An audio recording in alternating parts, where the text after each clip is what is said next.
Thanks.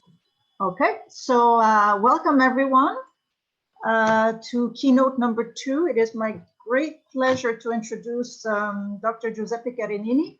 My name is Leila Qasim. I'm a professor at Concordia University. I work in natural language processing, so I'm very excited about this talk. And I also currently act as the president of the Canadian AI Association. So welcome everyone. Dr. Carenini has kindly offered to have question breaks. So if you have any questions, you can use the question answer on the Zoom at the bottom of your screen. You can also ask your questions on the Slack channel, which I have on my other laptop, and I have great volunteers who will relay my questions. So you can certainly ask as many questions as you want. So let me introduce Dr. Giuseppe Carenini, who is a professor at the University of British Columbia. Giuseppe is a professor in computer science at UBC. He has a broad interdisciplinary interest. His work on natural language processing and information visualization to support decision making has been published in over 120 peer-reviewed papers, including best paper at UMAP 14 and ICM TIIS 14. Dr. Carenini was the area chair for ACL 2009 in sentiment analysis, opinion mining, and classification, for NAACL 2012, EMNLP 2019, and ACL 2020 in summarization and generation, as well as ACL 2019 in discourse. He was also program co-chair for IUI 2015 and the program co-chair for SIGDIAL 2016.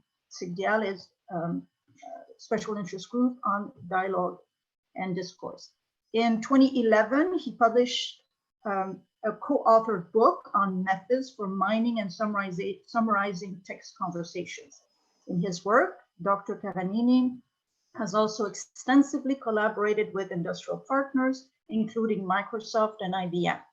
Giuseppe was awarded a Google Research Award, an IBM Cascone Best Exhibit Award, and a Yahoo Faculty Research Award in 2007, 2010, and 2016. So it is with great pleasure that I introduce Dr. Carenini. His talk will be on Taming Discourse Parsing and Text Planning, an integrated AI approach towards a data-driven theory of discourse. It's all yours. Okay, thank you so much, Leila, for the nice introduction, and thank you to the organizer of the conference for offering me this opportunity to share our recent research on discourse. So I want to start off giving you a working definition of discourse structure and discourse in general. So I'm assuming that most of you are familiar with grammars and syntactic structures. So they play a role at the sentence level. So given one sentence, the syntactic structure is specifying like groupings of words and the relations between them. And for discourse, it's a very similar kind of idea, but at a different level. Discourse is working at a multi-sentential level of text, and discourse structures are grouping and expressing relations between clauses, sentences, and paragraphs. So why do we care about discourse? Because uncovering this structure has been shown to benefit several fundamental, practically useful NLP tasks like sentiment analysis, text categorization, and text summarization. So just to give you a hint of how this works for sentiment analysis, So what is sentiment analysis? Is a process that going from a given text is extracting, is inferring what is the opinion expressed by the text overall, whether it's positive, negative, or neutral. So for this particular example of a movie review, the problem of sentiment analysis would be to infer the overall sentiment of the review.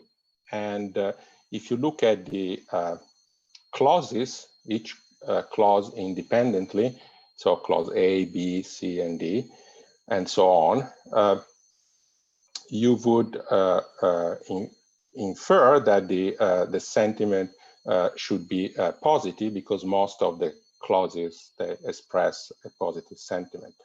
However, if you look carefully at the last sentence, the last part of the review, when it's saying that this movie is nothing more than an hidden ripoff, you would realize that the simple-minded sentiment detection as a positive review would be incorrect. However, if you were looking at the structure, the discourse structure of this text, you would see that the last sentence has a prominent position in the discourse structure. And if you were using this fact in order to predict the sentiment of the whole document, having that clauses and sentences that have a prominent position in the discourse structure should have a higher strength in determining the sentiment of the whole document, we would make the correct prediction as a negative one.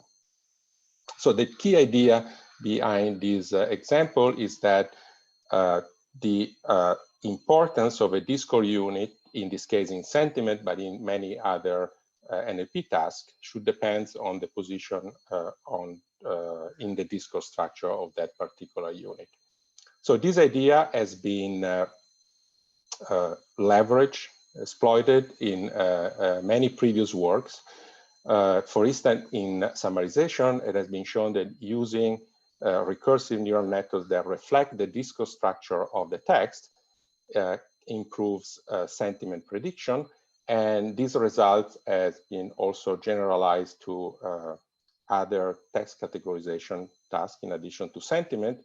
For instance, in text categorization of news articles and in text categorization for congressional floor debates.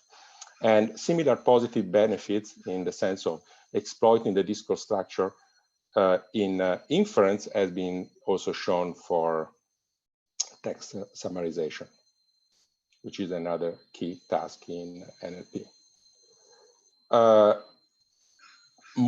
Maybe even more importantly, very recent work has shown that discourse information, discourse extracted from a text, can complement powerful contextual distributed representation, like the recent BERT, in, for instance, a task in argumentation analysis, in which it has been shown that the best neural classifier detecting whether two text fragments were in a particular argumentative relation was actually an ensemble between a discourse-based classifier and a BERT classifier. So overall, has been established quite clearly that discourse structure are extremely useful. And now I want to give you a better, more precise definition of what these discourse structures are and the process of predicting this discourse structure. So in our work, we have been using the popular theory of rhetorical structure theory for discourse structure. And in RST, so this is the name of the theory, we, when you perform discourse analysis, you mean that you go from an input text and you you determine the RST discourse structure for that text. So let's see in details what is what are the properties of RST discourse structure and what are the steps in performing RST discourse analysis. So the RST theory is based on three key principles that coherent text consists of elementary discourse units, which are linked to each other recursively through rhetorical relations. And these EDU, that are called elementary discourse units, are typically clauses. So this is, loosely speaking, a sequence of words where there is one verb and its arguments. And the third principle is that whenever you put two EDUs or two text spans in a relation, one is typically more important and is called the nucleus, and the other one is less important in expressing the meaning of the whole text, and is called the satellite. So let's see at discourse structure for a particular example, just for one sentence. So this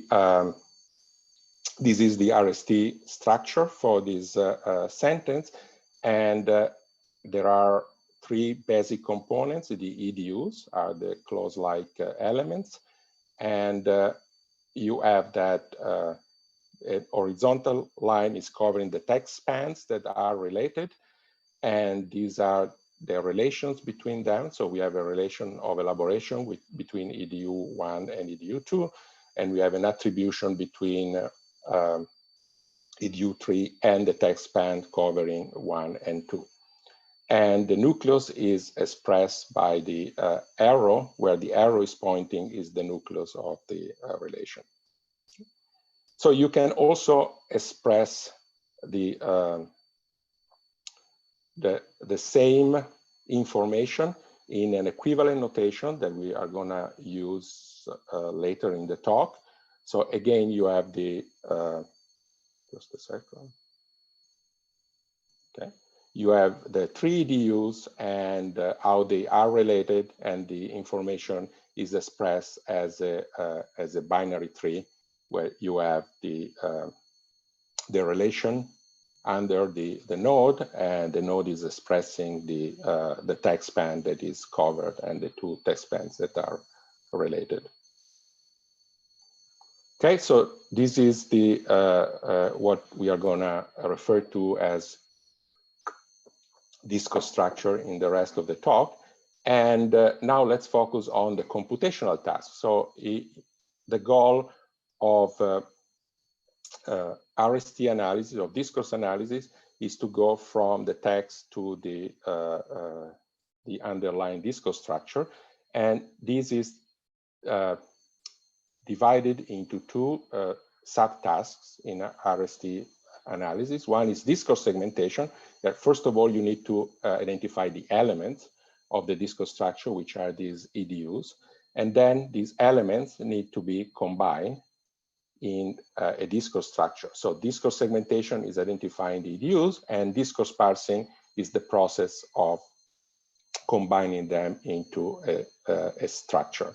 And discourse segmentation is an almost solved problem with accuracy above 90%. So we are not going to talk anymore about discourse segmentation. We are assuming that this can be done quite accurately. And the focus is going to be on discourse parsing. And for discourse parsing, we can see that as involving three basic subtasks. The first one is to determine, to predict the structure of the document. So how the different EDUs are connected. So in this case, that one EDU 1 is related to EDU 2, and EDU 1.2 is related to EDU 3. Then the next task is nuclearity detection. So we establish which one is the nucleus of the different relations, and then relation labeling, which is actually identify what is the relation out of a set provided by RST that is connecting the two text spans. Okay, so this is a question break. If you have any questions on the background information that I just described on discourse parsing, discourse structure, and how they can support NLP tasks.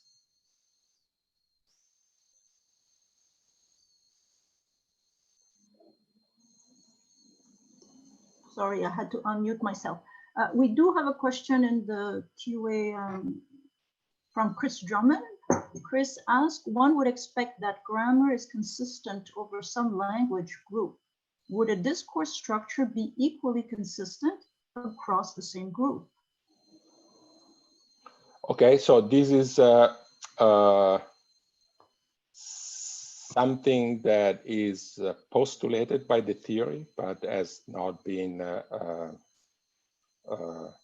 shown empirically in any way. So the only work that I know about applying RST to other languages, actually there is some work, for instance, on Dutch and some work on Chinese. The general idea is that they should be language independent, but definitely, as we're going to see in the next part of the talk, when you train a system that is performing RST analysis or discourse parsing, that would be, at least at this stage of the development of the technology, would be language specific. But I think the ultimate goal is to develop, hopefully, some kind of general computational mechanism that would be applicable to all languages. Any more questions?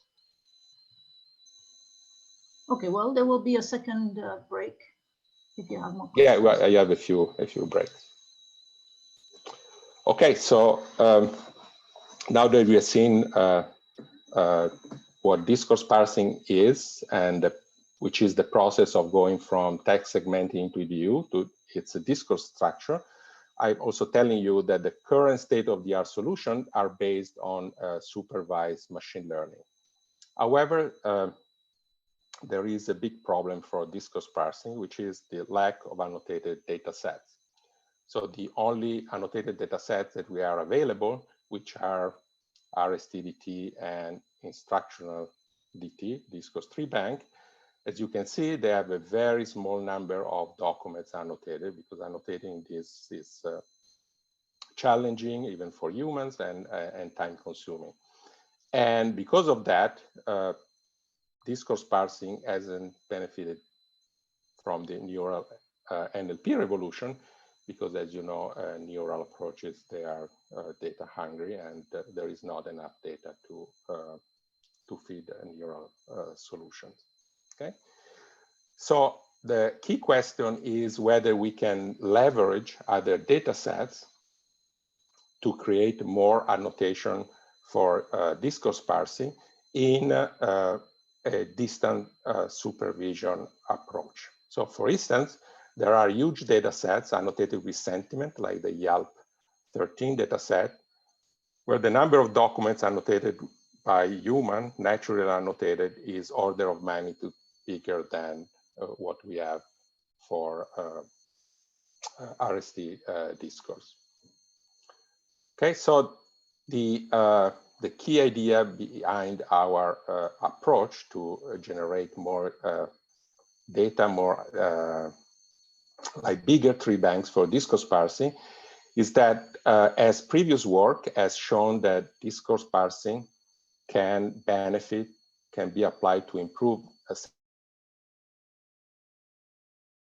analysis, we can make the hypothesis that the synergy between discourse parsing and sentiment analysis is actually bidirectional, and so we can leverage sentiment to create large-scale discourse tree banks for discourse parsing.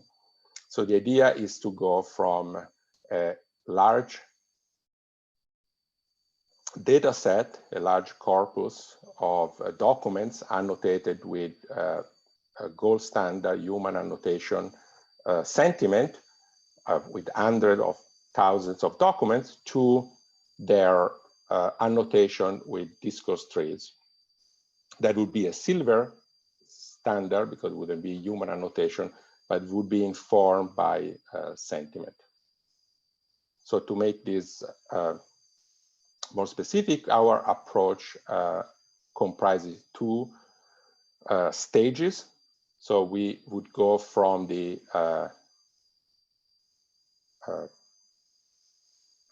document level supervision for sentiment to an annotation of each EDU, to infer an annotation for each EDU of its sentiment and importance in determining the overall sentiment of the document. And then in a second stage, we would create from the gold standard annotation for the documents and the sentiment annotation and importance annotation for EDU, we would create the discourse tree structure that would better reflect this information. So I'm gonna now focus on the first stage, going from document level supervision of sentiment to inferring an annotation for sentiment at the DU level. So in this example, which is a review with a very negative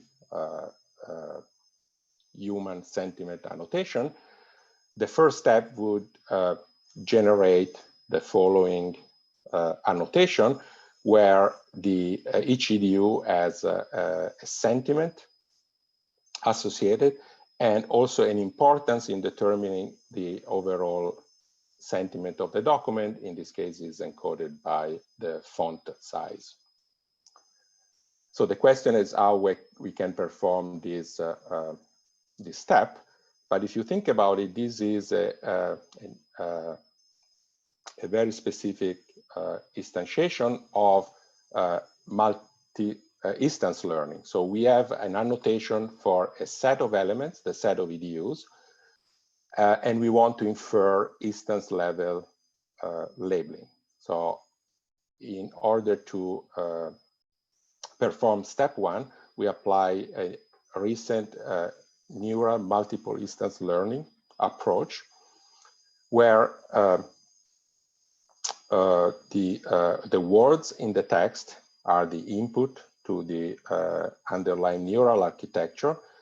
These are processed to create representations for the EDUs, so embeddings for each EDUs. It's a hierarchical structure. And then for each EDU, the system is computing sentiment scores and attention scores that eventually can be used to determine the document overall sentiment. So the supervision comes from the document overall sentiment, but in performing this process, we also get as a side effect predictions on the sentiment for each EDU and an attention score that we can translate into a measure of importance. So for the first step, to summarize, going from a document and a gold standard annotation for sentiment to an annotation to the EDU for sentiment for the EDUs and a measure of importance, we use MILNet. And now we are going to focus on the second step, that given the output of MILNet is generating discourse trees for the documents. And for the second stage, we have developed a dynamic programming approach that is inspired by CKY, an algorithm that is quite successfully applied in probabilistic syntactic parsing. And what this algorithm is doing is generating all possible discourse trees for the given document, and then is selecting at the end the one was sentiment is the closest to the document overall sentiment. And this is computed based on the particular structure of the discourse tree. So on a simple example, including 5 EDUs, the second stage of our approach would consider all the possible 14 trees in which the leaves are the 5 EDUs, and then would select one of them that would be the one that, given the sentiment for EDUs and the structure of the trees, would predict better the actual sentiment, the gold standard annotation sentiment for the whole document. But of course, in order to do this, we need a way to compute, given the EDU sentiment and importance, to compute the sentiment of the discourse tree. And this can be done bottom up, which is also reflecting how these trees are built by CKY. We are doing bottom up computing the sentiment attention of non-leaf node from its children. So for this particular tree, we will start from the sentiment attention of these two EDUs and compute the sentiment attention for this non-leaf node, and then we will move up in a bottom up way. And the strategy to compute the sentiment attention for a non-leaf node is quite simple. So given that we have the sentiment, here's polarity, assume that it's like the same as the sentiment, the polarity and the attention for the two children, we compute the attention from the parents just by averaging the attention of the two children, and we compute the sentiment of the parent as a weighted average of the sentiment of the two children, where the weights are just based on the attention, on the importance of the two children.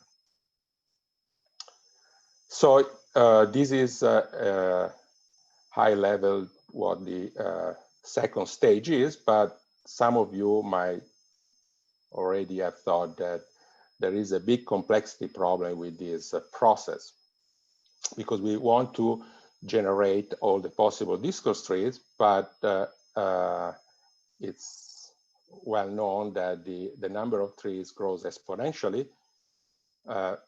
with the number of units that we want to connect, in our case, the EDUs. So this process can only work for EDUs, for documents with less or equal to 20 EDUs. Okay, so this is something we see later how we can address. Okay, so to summarize, at a high level, our approach, we start from a corpus of documents annotated with sentiment, overall sentiment. Each document is first segmented to identify the EDUs. Then MILNet is generating, given the supervision of the overall sentiment, is generating a sentiment, a prediction of sentiment for each EDU, and an attention, which translates into an importance of each EDU. This is fed to the CKY-inspired second steps that is generating the best discourse tree that is reflecting the EDU annotation and the overall sentiment. And so if you apply this process to each document in a sentiment corpus, we create a corresponding corpus of silver discourse tree. On a particular example that we already saw before, we start from the text with the overall sentiment supervision. We generate annotation for the EDUs, and then step 2 is generating a tree that is reflecting as much as possible this annotation and the overall sentiment. So this is done by MILNet, and this is done by the CKY-inspired mechanism. So I have another question break on our approach and the 2 steps. I see no questions on the QA on Zoom, neither on Slack. Do we have question. I actually have a question. At this point, I'm not clear the segmentation, how you identify the EDUs. So as I said before, the EDUs text segmentation, it's a very accurate process. It's done in a supervised way, it's performed as a sequence labeling. It's solved as a sequence labeling problem, and we are assuming that that's done before we start. I mean, obviously we do it in our approach, but we are not trying to improve on that. Okay. And if I may, I have another question. The fact that you use a sentiment corpus, do you feel that it will bias the structure or the relations themselves? At this point, we haven't discussed relations. Yeah, so that's a great question. And by the end of the talk should be addressed because the overall goal is not doing this just with sentiment. The overall goal is not doing this just with sentiment, but also with other NLP tasks, so that the tree banks would be covering multiple tasks and so being less biased by one particular task. Okay, well, oh, I have a question from Bob Mercer. Have you noticed structural tendencies, for example, right branch, left branch, in the discourse trees in your silver corpus? Yeah, that's a great question because it's going to be answered in a few slides. So one of our baselines is going to be right branching. So, but to actually answer the question specifically, the tree look, they vary a lot in their structure. So they are not all left branching or right branching. And in fact, they beat these simple baselines. Okay, and we do have another question from Andres Lou on slide 23. He says, I am a little unclear on what attention refers to. Could Dr. Carenini elaborate a bit on that? Okay, so the attention is what we get from MILNet. So MILNet is this neural approach to multiple instance learning, and is based on an attention mechanism. So for each EDU, we don't get just the polarity, but also we get an attention weight that we can exploit.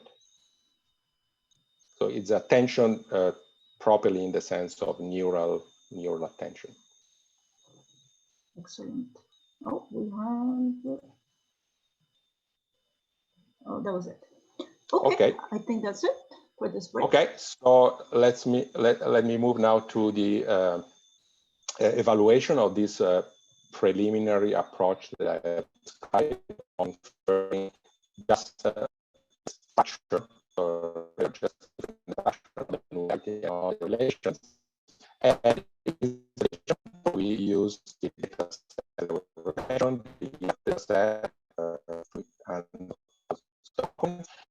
with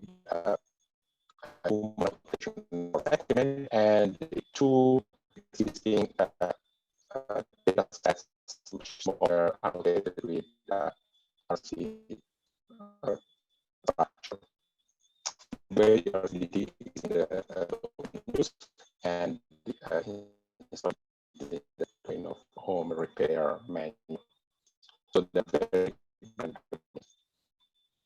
And by using our approach of distance supervision, we could create a new dataset annotated with silver discourse trees from the YAL sentiment dataset. But as you can see, this is only containing 100,000 annotated with because of the we couldn't apply to all the documents, but only to the ones with less than 20 views. So now, for the evaluation, we need to be clear what is the empirical question. So the question is, how good are these trees? I mean, if we train a state-of-the-art discourse structure and test it on some human and perform well, better or worse than if we're training the discourse on trees that are human annotated. So, I'm sorry, Dr. Carenini, I think we have a bad connection problem. I think I'm not the only one who cannot hear you. I'm not too sure what to do. Okay. I think it's from your end. Can you do a little test? Talk to me 2 seconds. Yeah, test. Oh, it's working now. Okay, do you mind going back a few? One or sure. Because I think everybody missed. Yeah, from here. Thank you so much. From here, okay. Yeah, thank you. Okay, sorry. So no problem. So the point here is that from the by applying our approach, the distance supervision approach that I described before, we can generate from the EL in the set of our 13 data set which documents out in the receiver, and we can only do that for 100,000 documents because of the mission of the based second set. We can do that for documents that are shorter or equal to any EDUs, contain less to any EDUs. And to be clear about what is empirical question for evaluation, we want to see whether the trees that we are generating in the distance supervision are good trees, in the sense that if we train a state-of-the-art discourse parser on our new tree bank, we want to see whether it is sufficiently accurate when we test it on human. I'm sorry, Dr. Carenini, it's starting again. Oh, this light is. Yeah, it's annoying. I'm not too sure what to suggest. So what about now? Is it? Yeah, of course, when we test it always works. Okay, I will let you know. I will stay unmuted and try, but I might interrupt you. I don't know. Otherwise, we'll maybe you can disconnect. If it happens again, maybe you can disconnect and reconnect to Zoom. I don't know what else to do. Okay, go ahead. Whenever I'm not muted, it works. So. Okay, so maybe stay unmuted. All right, so this is like the key empirical question for the evaluation, and we perform a multi-phase evaluation so that we can achieve meaningful and informative comparisons. So let's look at the baselines, which this is related to the previous question. So we have 4 baselines. One is right branching and left branching, where the EDUs are just structured according to right branching and left branching trees. And these baselines, they are simple, but they are strong baselines, and they don't require any training. And the other 2 more sophisticated baselines are hierarchical left branching. So it's still doing, for instance, right branching, but you do it first on EDUs within a sentence, and then you do it for all the structures that you have created for each sentence. So this is an example of that. So when we apply these 2 baselines to the RST DT corpus and the structural domain corpus, we see the hierarchical right branching one is the dominating baseline. And all these numbers are using what is the standard metric to evaluate the discourse structure accuracy in the field.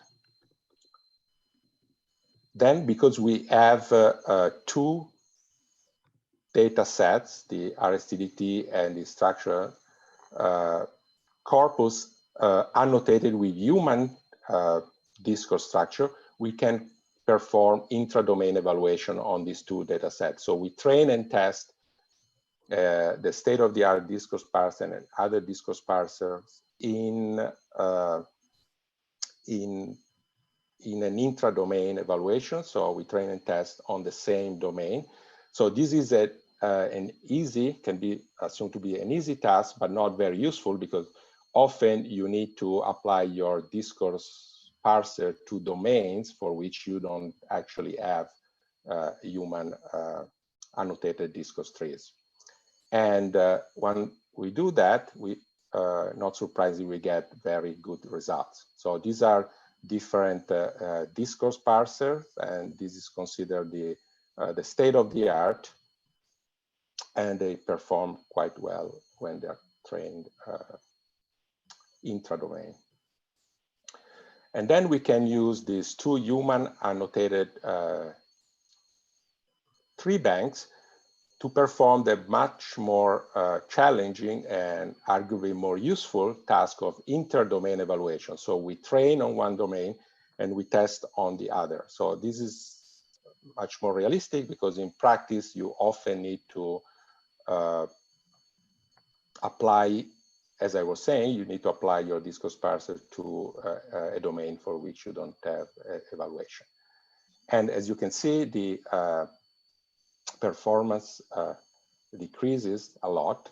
So this is when you train on RSTDT and you test on the structural domain, and this is vice versa.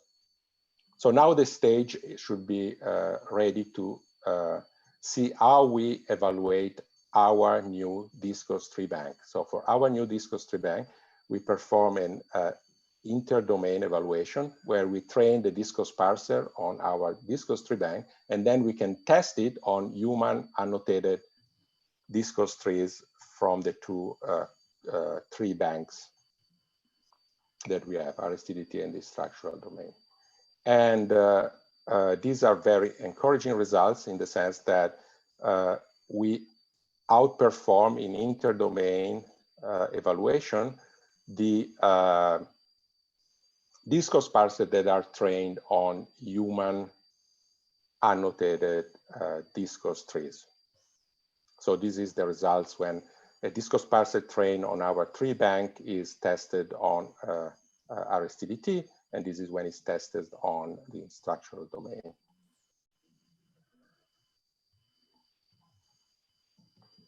If there are any questions on the evaluation. Yes, actually, there was a question from Mahina. I think when she asked the question, it was around slide 30. She asked, were the results compared with human evaluation? If yes, what is the inter-annotator agreement? So the inter-annotator agreement is this one, so 88%. So if you do intra-domain evaluation, you get very close to inter-domain human agreement. Thank you. There's also another question. Yeah, sorry. No, go ahead. Another question, has there been any study or evaluation on the agreement between the attention weights and human feedback on the importance in this domain? Okay, so there hasn't been any direct evaluation. So what we have been performing are all these kind of indirect evaluation, where we train a discourse parser that is based on trees that were built by relying on that attention. And we will see that we have done also that for nuclearity, which is more related to the attention weights, because it's a measure of the importance of the text span in the relation. But that would be definitely something worth doing to check explicitly the correlation between the attention weights and the human intuition. Yeah, that's a good question. Oh, yeah, I don't see any more questions. Okay, so now to summarize the preliminary work that I have described. So to address limitation in discourse parsing, we have created a mechanism for distance supervision that allows to build large tree banks from distance supervision from sentiment.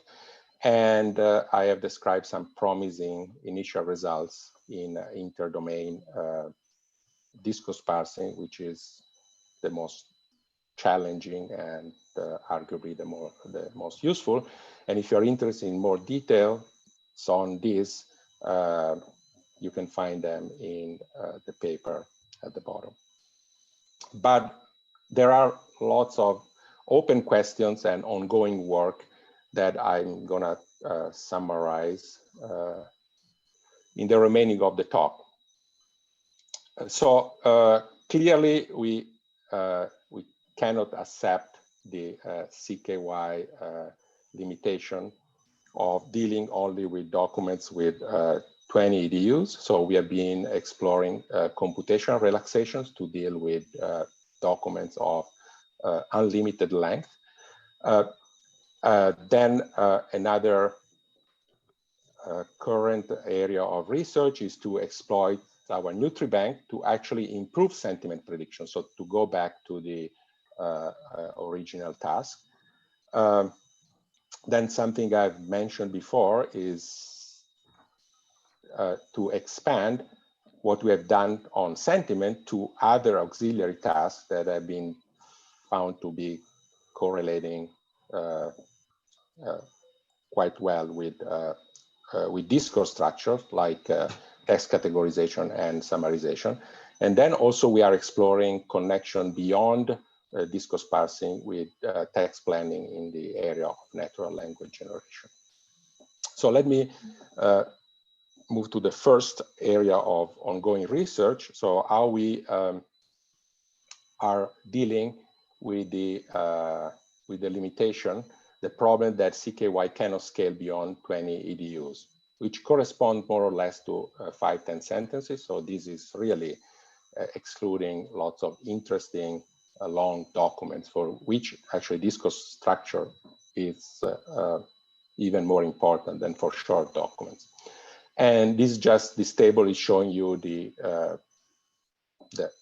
actual problem in terms of storage requirement. As you move to like 30 DUs, you cannot even store all these trees, in addition to computational complexity. So what we have been exploring is a stochastic beam search solution. So when the algorithm is considering a longer sequence of EDUs, it's not keeping all the subtrees that are covering such sequences, but is selecting only a fixed number, the beam size. So this is a standard beam heuristic beam solution, to which we add a twist with a depth-dependent stochasticity. So when it's considering short trees, is allowing more noise, and as the trees become bigger and bigger, covering more and more EDUs, this is done in a more deterministic way. And to give you a feeling of the feasibility of this, these are the storage savings that we get. For instance, for a beam size of 10, at each steps in the CKY, we only keep the 10 best trees. We can really deal with large documents with 100 EDUs, with, for instance, for memory, very half a meg. And so we can, for instance, generate large discourse trees. This is an example for a document with 85 EDUs. And you see these are similar to the one I showed before, but they are much larger. So for instance, this is another one that is generated with for a document with 107 EDUs.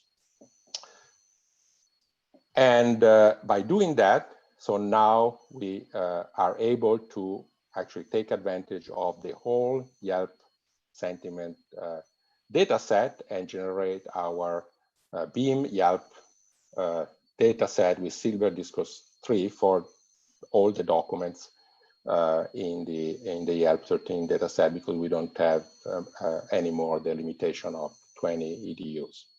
But the question is, we are using these heuristics, so are these trees that we create still good trees, that if you train a discourse parser, would they give you good trees when it's applied to new documents? So in order to verify that, we ran a very similar evaluation to the one that I described before in an interdomain evaluation. So this is the same that I showed before when you do the interdomain between the two tree banks annotated with human discourse trees. These are the results when we were using our mechanism that was limited to only dealing with 100,000 documents. And as you can see, once we can generate discourse trees for all the documents in the Yelp data set, the interdomain prediction goes up. So we are not only able to deal with longer documents, but we are able to generate discourse structure that are providing additional information for the discourse parser that is trained on those. And in addition to that, we can now also predict nuclearity, because nuclearity was an additional level of complexity for CKY, but now we can do that. As you can see, at least on one of the two domains, the gains in nuclearity prediction are huge compared to what we get by interdomain training on human annotated documents. So when we train on RSTDT and we test on the instructional domain. Okay, so for the other area of ongoing research, we want to go back to the task. So remember, discourse parsing is not a task that is useful in itself. It's only useful in the sense that it's generating structure that can benefit other downstream tasks like sentiment. So what we are exploring is whether if we train a discourse parser, a state-of-the-art discourse parser on our new tree bank generated by distance supervision, now we can give an input documents to generate the discourse tree, and then we can feed both the input document and the discourse trees to a discourse-aware sentiment analyzer that can take into account the discourse tree, typically represented as a like tree LSTM or a transformer, to generate the final prediction for the sentiment. And since our tree bank is built from human sentiment annotation, our hypothesis is that discourse trees generated by a parser trained on our tree bank should be particularly suitable for the sentiment task. And so this is the hypothesis that we are investigating to see whether we get even more benefit by exploiting discourse structures that are generated by a discourse parser trained on our tree bank. And moving beyond sentiment, we are also exploring how we can leverage synergies between discourse parser and other auxiliary tasks. So I have shown you how we can go from a data set annotated with sentiment to a tree bank with silver discourse tree, and then we can train a state-of-the-art discourse parser, which is quite effective at structure prediction and nuclearity. So the question is, what happens if we do the same with a data set annotated with text categories, and we generate a silver standard discourse trees for those documents, and we could do the same for data sets annotated with summaries, and we can use all these tree banks to train the discourse parser, and plausibly this would be more powerful. This is addressing one of the previous questions, in the sense that would reduce the bias of these discourse trees for a particular task, and would hopefully create a discourse parser that is more general and more powerful on new domains. Finally, moving even beyond discourse parser, we are looking for other possible uses of our tree bank, and we are exploring this in the context of natural language generation, and in particular text planning. So just super briefly, natural language generation involves typically three subtasks: content selection, where the information unit are selected, the ones that should be verbalized; text planning, that is structuring and ordering the units that are selected, the selected content; and then micro planning and realizer, which is creating sentences and expressing those in language by selecting words. So what we are working on is to leverage our new tree bank to actually train a text planner that, given as input a set of unordered EDUs, so the content that might have been selected by the content selection process, would generate not just the ordering of these EDUs, but also their discourse structure. So this is trying to leverage our tree bank for a very, very different task than discourse parsing. A particular task in a fundamental task in natural language generation. And for this, we are exploring combining a pointer network with tree induction algorithms. Okay, so to conclude,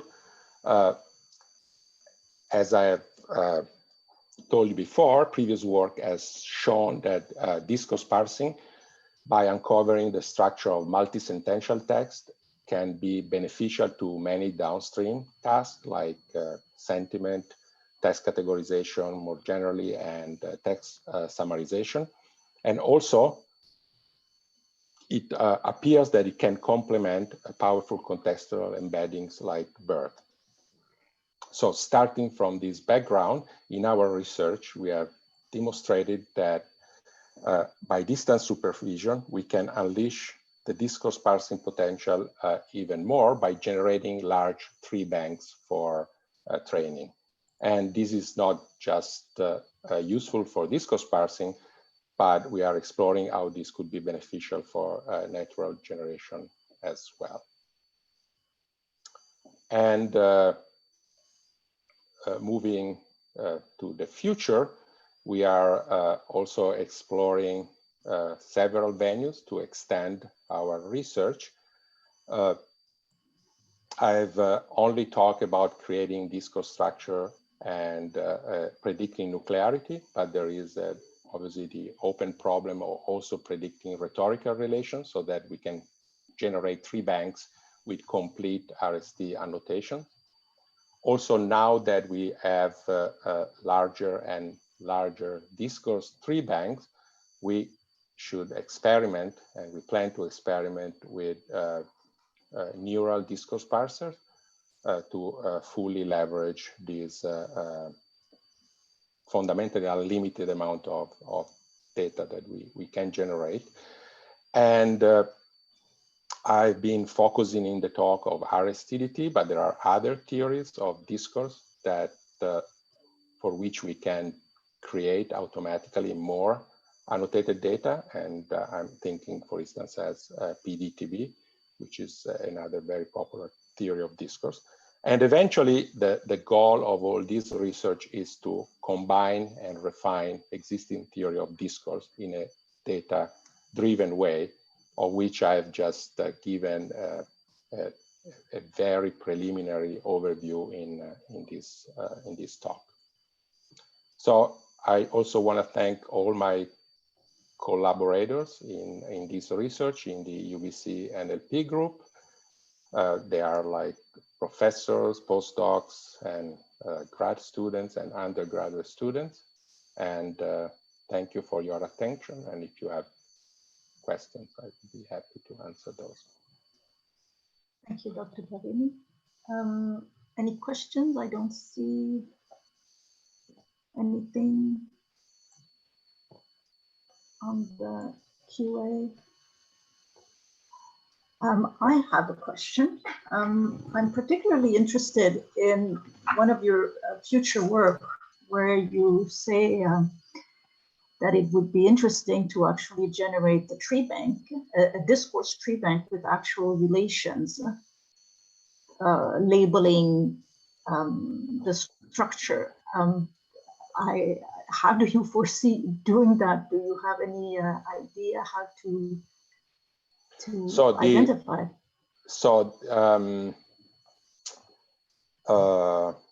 Again, this is like a future work, but different theories of discourse, they postulate different sets of relations, and some of these sets, they can be also hierarchical in the sense that there are generic relations that can be specialized into more specific ones. I would say also that some relations might be more critical for different kinds of text. So for instance, text that express sentiment might contain a lot of relations like contrast or explanation or evaluation, which is one of the relation, or concessions. So I would probably tackle the problem by focusing initially on a small set of relations that we can assume are strongly expressed in particular domain or genre, and then only in the long term trying to develop an approach that can cover the dozens of rhetorical relations that have been postulated by discourse theory. So I would break it down into small subsets that are known to be more strongly expressed in particular domains or genre. Thank you. I assume, for example, the leaf level would be easier because they're closer to the actual text. So there might be some strong signals, but as you go up in the hierarchy and you relate bigger chunks of text, I assume it would be a bit harder.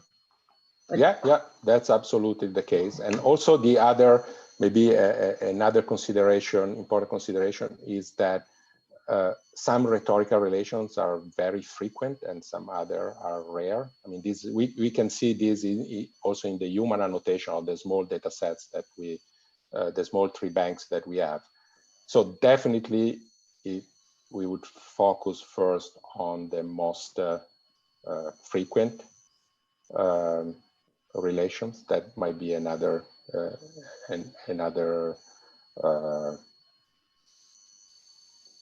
kind of guideline for this process.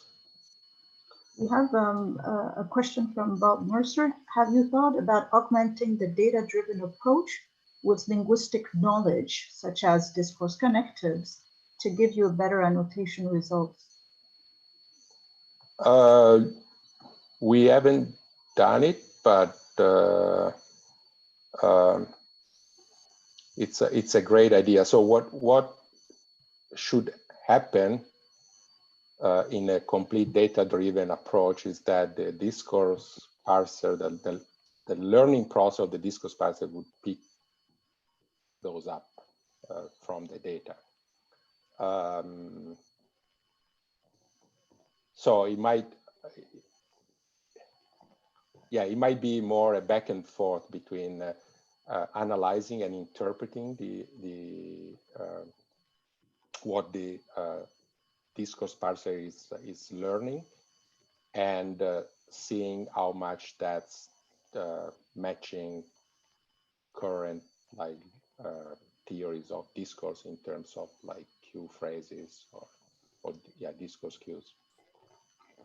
But it's definitely something we really care about is interpretability, and so that's the reason also why we have developed, for instance, interactive visualization like this one, so that we can actually look at the data, at what is generated by the system, and try to interpret whether what is generated by the system makes sense to someone expert in discourse, and if it doesn't make sense, whether it is something that is actually opening new possibilities for better understanding, or is something that should be avoided. So we strongly believe that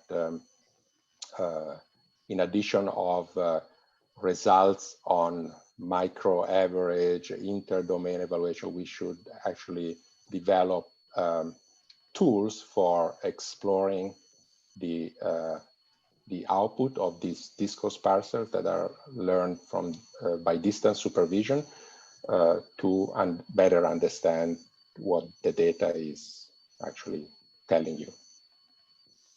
Thank you. I don't see any more questions, but it's close to the end, actually. Okay, so if there are any more questions, I think we will thank our speaker. Thank you very much, Dr. Carenini. I myself will be looking forward to your results, and if you ever manage to have a new automatically generated discourse treebank, I will be the first one to download it.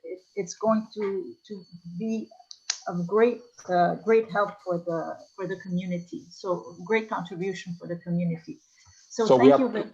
We are planning to release even the current one very soon. So excellent. Thank you so much, Dr. Carenini. And for those who are staying at the conference in about 15 minutes or half an hour, I can't remember, there's the annual general meeting of the association. All members of Kayak are welcome to attend. So thank you so much. Okay, thank you, everyone. Bye.